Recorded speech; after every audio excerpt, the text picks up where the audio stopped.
In a packed Arlington courtroom, a judge demanded that a tomb guard remove his Medal of Honor, auditing courtroom decorum, unaware of the soldier's storied past. Moments later, as the guard complied with quiet dignity, a retired general stood, revealing a truth that left the judge red-faced and the room in awe. Sergeant First Class Daniel Harper, 34, stood before Judge Robert Ellison in a Virginia district court. His army dress uniform immaculate, the Medal of Honor pinned proudly to his chest. The hearing, in late September 2025, was a minor administrative Matara zoning dispute involving a veterans charity Harper supported.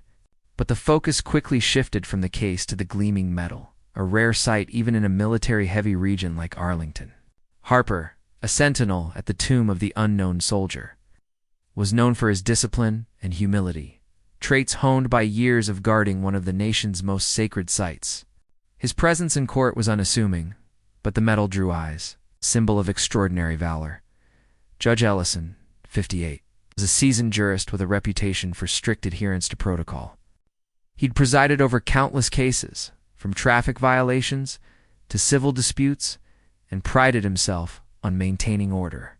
As the hearing began, he noticed Harper's medal, its blue ribbon and gold star, unmistakable. Ellison, unfamiliar with military honors, assumed it was an unauthorized accessory. "Sergeant Harper," he said, his voice firm, "this courtroom requires decorum. Please remove that decoration from your uniform." The room stirred, murmurs rippling through the gallery of attorneys, veterans, and spectators. Harper's face remained impassive, but his eyes met the judge's. "Sir, this is the Medal of Honor," he said quietly. "It's awarded by Congress." Ellison, unmoved, leaned forward. "I don't care what it is, son. No medals or pins in my courtroom. Take it off." The command hung in the air, sharp and final. Harper hesitated, his training as a tomb guard where every action is deliberate kicking. He reached for the medal, unpinning it slowly, his movements precise. The gallery watched, some in disbelief, others in quiet anger. Among them was retired General William Bill Caldwell, 67, a Vietnam-era officer who'd come to support the charity. Caldwell's jaw tightened as he watched, his own service ribbons tucked beneath his suit jacket, as Harper placed the medal in his pocket. Caldwell stood, his presence commanding attention. "Your Honor," he said, his voice steady, but carrying the weight of decades in uniform. "With all due respect, you've just asked a Medal of Honor recipient to remove the nation's highest military honor. I'd like to clarify what that means." Ellison's brow furrowed, sensing he'd misstepped but unsure how. Caldwell continued, addressing the room as much as the judge. "Sergeant Harper earned that medal in Afghanistan. 2018, he single-handedly held a position against overwhelming enemy fire, saving 12 soldiers and recovering the body of a fallen comrade under direct attack. The president himself placed that medal around his neck." The courtroom fell silent.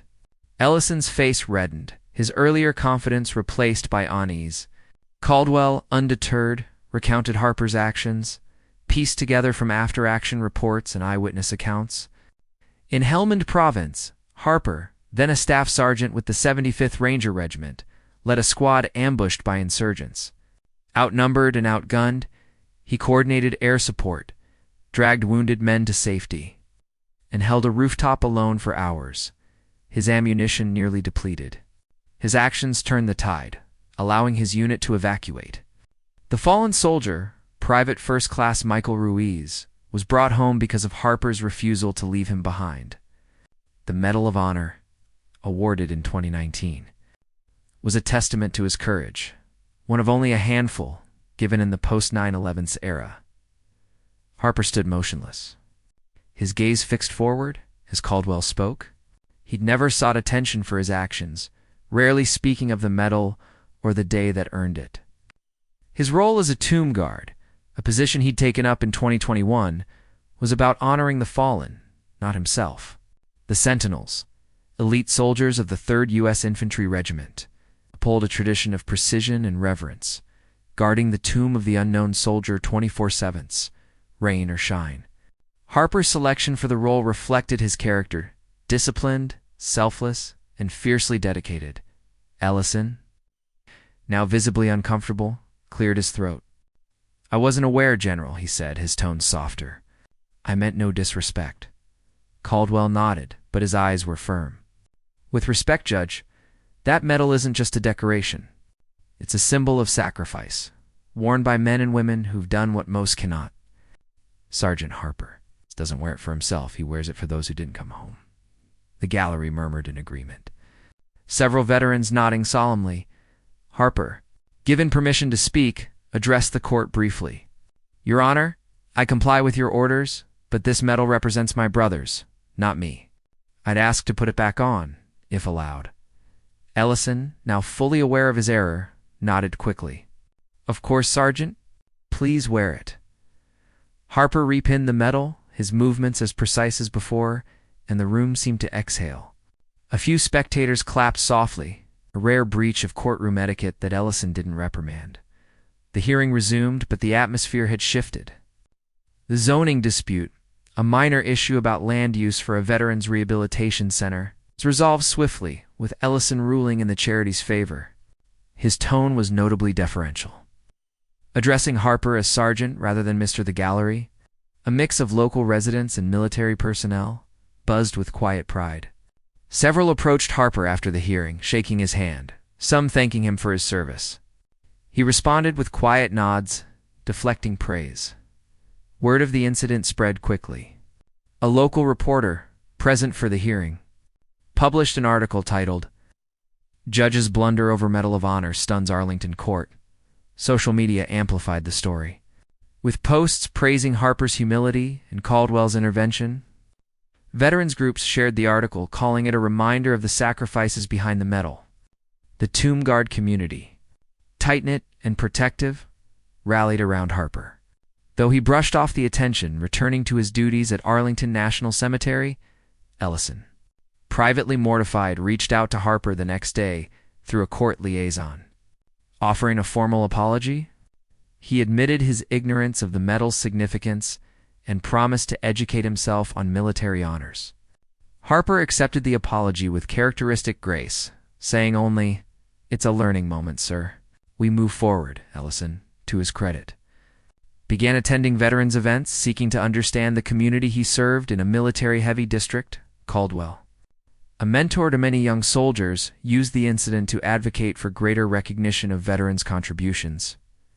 In a speech at a VFW hall, he recounted Harper's story, urging listeners to honor not just the medal, but the men and women behind it. "Daniel Harper didn't ask for that moment in court," he said, "but he showed us what leadership looks like: quiet, steady, and true." Harper's life remained centered on duty. At the tomb, he marched his 21 steps, executed his crisp turns, and stood watch, honoring the unknown soldiers who gave everything. The medal, now a topic of public fascination, was just one part of his story. He continued mentoring younger sentinels, teaching them the precision and pride of their role. To him, the courtroom incident was a footnote, a brief interruption in a life dedicated to service. The story resonated beyond Arlington. Schools invited Harper to speak, though he declined most offers, preferring to let his actions speak. The charity he supported saw a surge in donations, inspired by his example. And in courtrooms across Virginia, judges took note, some quietly revising their protocols to respect military honors. Harper, ever the soldier, carried on. His Medal of Honor, a silent reminder of a day in Afghanistan, a moment in a courtroom that showed the world what true valor looks like.